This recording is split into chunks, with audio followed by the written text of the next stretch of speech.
இப்ப வந்து விசிகா வந்து நீங்க வந்து வெளியில இருந்து ஆதரவு கொடுத்திருக்கீங்க.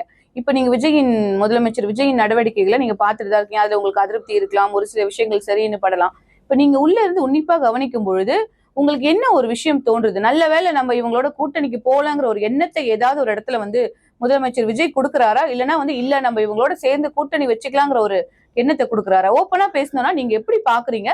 விசிகா வந்து என்ன மாதிரியான மனநிலையில விஜயோட ஆக்டிவிட்டீஸ இல்ல பார்க்குறீங்க? விஜய் வந்து இன்னும் முழுதாக அரசியலுக்கு வரலன்னு நம்ம சொல்லணும். இன்னும் மக்களை சந்திப்பதிலோ, இன்னும் வெளிப்படையாக பேசுவதிலோ இன்னும் ஒரு தயக்கம் இருக்கிறது. தயக்கம் உடைக்கணும். அவர் தயக்கத்தை உடைக்கணும். இப்ப இருக்கிற வந்து அவருக்கு ஆதரவு தெரிவிக்கிற கம்யூனிஸ்டுகளாக இருந்தாலும் சரிதான், விடுதலை சிறுத்தைகளாக இருந்தாலும் சரிதான், ஒரு ஜனநாயகவாதிகள். நீங்க அவங்கள எந்த நாளும் விவாதிக்கலாம். அவருடைய சிந்தனைக்கு அவங்க நீங்க அடிக்கடி மீட் பண்ணணும். போன தாட்டி வந்து அரசு வந்து பெரிய அளவிலான திமுகவுக்கும் அந்த கூட்டணி கட்சிகளும் உறவு எப்படி இருந்துச்சுன்னா, அந்த தலைவரை நேரடியாக சந்திக்க முடியுது. தலைவர் தங்களுடைய கருத்துக்களை நேரடியாக வந்து பரிமாற முடிஞ்சது. அந்த பரிமாற்றம் தான் அந்த 10 வருட கூட்டணிக்கு பெரிய அஸ்திவாரமாக முடிஞ்சது. அந்த அவங்களுக்குள் ஒரு பரிமாற்றம் இல்லைன்னா, கருத்து பரிமாற்றம் இல்லைன்னா, நான் 3ஆம் நபர் போய் பார்க்குறேன், 4ஆம் நபர் போய் பார்க்கறதால அந்த கருத்து பரிமாற்றம் ஒன் டு ஒன் விஜய்க்கும் கூட்டணி கட்சி தலைவராக இருக்கிறது எங்கள் தலைவராக இருந்தாலும் சரிதான், இல்லை வந்து கம்யூனிஸ்ட் கட்சி தலைவராக இருந்தாலும் சரிதான், ஒன் டு ஒன் மீட் பண்ணணும். அந்த மீட் தான் கூட்டணிக்கு வலுவரும். அவருக்கும் சில சந்தேகம் இருந்தால், அவர் அரசியலில் புதியவர், அவர் வந்து எவ்வளோதான் வந்து படிப்பினை இருந்தாலும் களத்திலே வந்து இப்போ வந்து நின்று போராடியவர்கள், வெற்றி பெற்றவர்கள், அந்த கள யதார்த்தங்களை உள்வாங்கியவர்கள் இவர்கள் எல்லாம். இப்போ கூட்டணியில் தேர்தலில் வந்து உங்களுக்கு இன்னைக்கு வந்து ஆட்சி அமைப்பதற்காக வந்து ஆதரவு கொடுத்தவர்கள். அப்போ அவர்களை அடிக்கடி சந்திக்கணும். அது ஒரு நட்பாக மாறணும். வெறுமனே வந்து வெறுமனே ஒரு வாய்ஜாவலால் இல்லாமல் சால்ட் சாப்புன்னு சொல்லுவாங்களா, அந்த மாதிரி எதுவுமே ஒரு நையாண்டித்தனம் இல்லாத உண்மை கூட்டணியாக வரணும்னா அவர்கள் அடிக்கடி ஒருத்தர் ஒரு வாரத்துக்கு ஒரு தாட்டியோ, இல்லை மாதத்துக்கு ஒரு தாட்டியோ, 2 தாட்டியோ, 3 தாட்டியோ பிரச்சனையின் அடிப்படையில் போய் சந்திக்கணும். அவர்களுக்கு கருத்துக்களை பரிமாற்றணும். விஜய் அவருக்கு இருக்கிற மனதில் இருக்கிற வேற யார்ட்டையும் சொல்ல முடியாது. நீ கட்சிக்காரர்கிட்ட சொல்றதை விட இன்னொரு கூட்டணி கட்சி தலைவர்கிட்ட சொன்னா அவர்களுடைய கருத்து பரிமாற்றம் வேறவாக இருக்கும். நீங்க இதுல இருந்து ஒரு முடிவு எடுக்கலாம். இப்போ நாங்க சொல்றது சரியா, இல்லை கம்யூனிஸ்ட்கள் சொல்றது சரியா, இல்லை காங்கிரஸ் சொல்றது சரியா, இதுல இருந்து நீங்க ஒரு சரியான முடிவு எடுத்து நீங்க ஆட்சி செய்ய முற்படலாம். அதுதான் வந்து திமுக கூட்டணி வலுவானதற்கு காரணம் தலைவர்கள் ஒன்று சேர்ந்து அடிக்கடி பேசியது மட்டும்தான். அந்த முயற்சி இங்கே நடக்கலை. அது பெரிய பின்னடைவாக போய் முடியும் விஜய் அவர்களுக்கு. அதனால் விஜய் அவர்கள் தலைவர்களை சந்தித்து அவர்களுடன் உரையாடுவதை முதல்ல வந்து பெரிய வந்து ஒரு வாய்ப்பாக பயன்படுத்தி அவர்களை அடிக்கடி உரையாடுறதுக்கான வேலைகளை செய்யணும். அதுவும் தாண்டி மக்கள் வந்து பெருமளவானவர்கள் இந்த அங்கீகரித்திருக்கிறார்கள், விஜய் அங்கீகரித்திருக்கிறார்கள். அது நாம் எங்கள் தலைவர் அப்பவே சொல்லிட்டாவில், நாங்கள் 5 வருஷம் கூட்டணிக்கு ஆட்சி செய்வோம், நாங்கள் வெளியில் வந்தால் கூட அவர்கள் ஆட்சி செய்வதற்காக நாங்கள் எங்கள் ஆதரவு இருக்கும், நாங்கள் இன்றைக்கி வந்து அமைச்சரவையில் இருக்கிறோம், நாளைக்கு அமைச்சரவை இல்லை என்று சொன்னாலும் நாங்கள் ஆட்சி அமைப்பதற்கான ஆதரவை கொடுப்போம், அதில் எந்த மாற்று கருத்துமே இல்லை அப்படின்னு வெளிப்படையாக சொல்லியிருக்காப்புல. நிர்பந்தத்தின் அடிப்படையெல்லாம் எந்த இடத்துல நாங்கள் எங்கள் தலைவர் முடிவு எடுக்க மாட்டார். மக்கள் நலன் சார்ந்து மக்களுடைய முடிவுகளை அறிந்து வந்து இந்த மாதிரியான வந்து செயல் திட்டங்களை வகுக்கக்கூடிய தலைவர் தான் எங்களுடைய தலைவர்கள். கம்யூனிஸ்டுகளும் அப்படி தான் பண்ணுவாங்க. அதனால் எந்த மாற்று கருத்தும் இல்லை.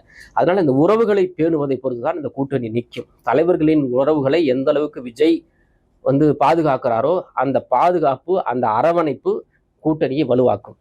இப்போ சமீபத்துல பாத்தீங்கன்னா நிதியமைச்சர் மரிய வில்சன் வந்து ஒரு வெள்ளை அறிக்கை வந்து வெளியிட்டு இருந்தாரு.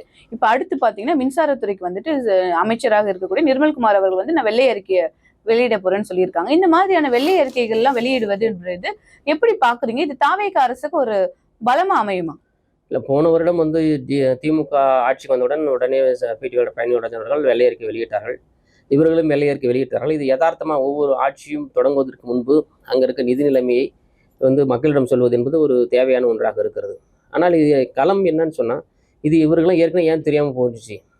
இவ்வளவு வந்து ஒரு ஆட்சி நடத்த வேண்டும் என்று ஆசைப்படுகிறவர்கள் இவ்வளவு நிதி இருக்குன்னு தெரியும். உங்களுக்கு தெரிஞ்சு தானே அவங்க வாக்குறுதிகள் கொடுத்தாங்க, எல்லா வாக்குறுதிகளும் கொடுத்தாங்க. இப்போ நம்ம வந்து அவங்க என்ன சொல்கிறாங்கன்னா, இந்த வருவாய்க்கு ஏற்ற மாதிரி தான் கடன் வாங்கியிருக்குன்னு சொல்கிறாங்க. ஒரு நாட்டினுடைய ஒரு மாநிலத்தினுடைய ஒரு நிதி வருவாய் கடன் கொடுக்கணும்னா வருவாயெல்லாம் கடன் தர மாட்டான். என்னால் வந்து சோர்ஸ் நான் வந்து கடன் கட்டுவதற்கான சோர்ஸ்னா நீ எப்படி கடன் தருவோம்? பேங்கை கூட கடன் தர மாட்டேன். அப்போ வந்து தமிழ்நாட்டுடைய நிதி வருவாய் வந்து கடனை அடைப்பதற்கான ஒரு தகுதியுள்ள மாநிலமாக தான் அதுக்கான தகுதியுள்ள தான் லோன் தரான். நான் என்னால் 1 லட்சம் தான் திரும்பி கட்ட முடியும், 1 லட்சம் தான் லோன் தர முடியும். அப்படிதான் லோன் தமிழ்நாடு அரசு வாங்கிட்டு இருக்கு.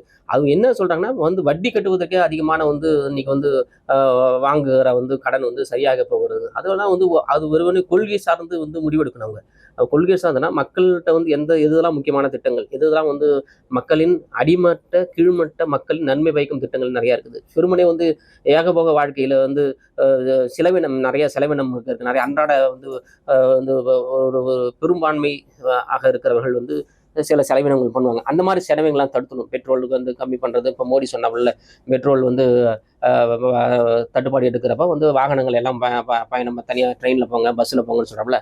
அதேமாரி அரசை வந்து நிதி நெருக்கடி இல்லாமல் எந்தெந்த வகையெல்லாம் வந்து பாமர மக்களினுடைய கையை கடிக்காமல் பாமர மக்கள் வலியை சுமக்காமல் எந்த மாதிரி திட்டங்களை மாற்றணும் அந்த மாதிரி திட்டங்களை மாற்றி கொண்டு போனால் பெரிய அளவிலான வந்து எதிர்ப்பை சம்பாதிக்காமல் இருக்காங்க. ஏன்னா வருகிற காலங்களில் நிறைய கடன் வாங்கி தான் ஆகணும், வேறு வழி இல்லை. கடன் அடைக்கிறதுக்கு கடன் வாங்கி தான் ஆகணும். அப்படிப்பட்ட சூழ்நிலை நீங்கள் தமிழ்நாட்டு அரசியல் இருந்திருக்கு.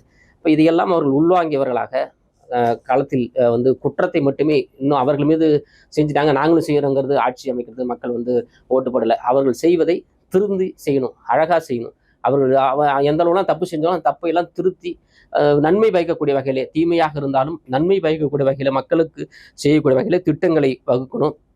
அந்த திட்டங்கள் வந்து எதிர்காலத்தில் வந்து எப்படி வந்து விஜயகாந்த் வந்து வந்து நடிகர் சங்க தலைவராகிறது முன்னாடி பெரிய அளவிலான கடன் இருந்ததோ அதை அழகாக வந்து கம்மி பண்ணார். நிறைய வந்து சின்ன சின்ன விஷயங்கள் பண்ணி பண்ணார். அதே மாதிரி வந்து இந்த கடன் திட்டங்கள் இருந்தாலும் இவருடைய ஆட்சி நிர்வாக திறமையை பொறுத்து இந்த கடன்களை குறைக்க முடியும். அதற்கான வலிமையான ஒரு நிர்வாக கட்டமைப்பு, நிதி வருவாய் பெருக்கக்கூடிய ஒரு மாநிலம் இந்தியாவில் எல்லா மாநிலங்களையும் விட வருவாயை அழகாக பெருக்கக்கூடிய மாநிலம், ஒரு ஸ்திரத்தன்மையுள்ள மாநிலம், எந்த விதமான வந்து ஒரு ஊசலாட்டமும் இல்லாத மாநிலம், நிறைய வந்து